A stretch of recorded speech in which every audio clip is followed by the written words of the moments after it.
एक राजा था जो अपनी प्रजा का बहुत ख्याल रखता था। वह अपनी प्रजा के बीच जाता और उनकी समस्याओं को सुनता था। वह कोशिश करता था कि वह उनकी समस्याओं को दूर कर सके। उसकी कर्तव्यनिष्ठा के चर्चे दूर दूर तक फैले हुए थे। एक बार राजा अपने राज्य में भ्रमण करने के लिए निकले हुए थे। तब उनके कुर्ते का एक बटन टूट गया। ये देख राजा ने अपने मंत्री को तुरंत बुलाया और उसे आदेश दिया कि वो गांव से एक अच्छे दर्जी को बुला लाए जो उनके कुर्ते का बटन लगा दे।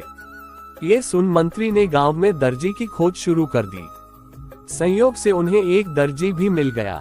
गांव में उसकी एक छोटी सी दुकान थी। उस दर्जी को जल्दी ही राजा के पास लाया गया। उस दर्जी से राजा ने कहा कि क्या वो उसके कुर्ते के बटन सिल सकता है। दर्जी ने कहा कि यह तो बड़ा ही आसान काम है। दर्जी ने अपने थैले से धागा निकाला और कुर्ते का बटन लगा दिया।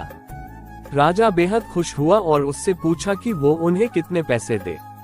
इस पर दर्जी ने कहा कि इतने से काम के लिए वो पैसे नहीं ले सकता है। इस पर राजा ने कहा कि वो इसकी कीमत जरूर देंगे। दर्जी ने सोचा कि उसने तो बस धागा ही लगाया है, तो उसके 2 रुपये मांग लेता हूँ। फिर दर्जी ने सोचा कि कहीं राजा यह न सोचे कि इतने से काम के 2 रुपये तो गांव वालों से कितना पैसा लेता होगा। ये सब सोच समझकर दर्जी ने कहा कि वो अपनी इच्छा से जो भी देंगे वो ले लेगा। ये सुन राजा ने अपनी हैसियत के मुताबिक उसे 2 गांव देने का फैसला किया। राजा ने कहा कि कहीं समाज में उसका रुतबा छोटा न हो जाए, इसलिए उसने यह आदेश दिया। दर्जी ने मन में सोचा कि कहाँ तो वो 2 रुपये मांग रहा था और कहाँ वो 2 गांव का मालिक बन गया। इस कहानी से हमें ये सीख मिलती है कि हम सभी अपनी क्षमता के अनुसार सोचते हैं, लेकिन भगवान हमें अपने हिसाब से सब कुछ देते हैं।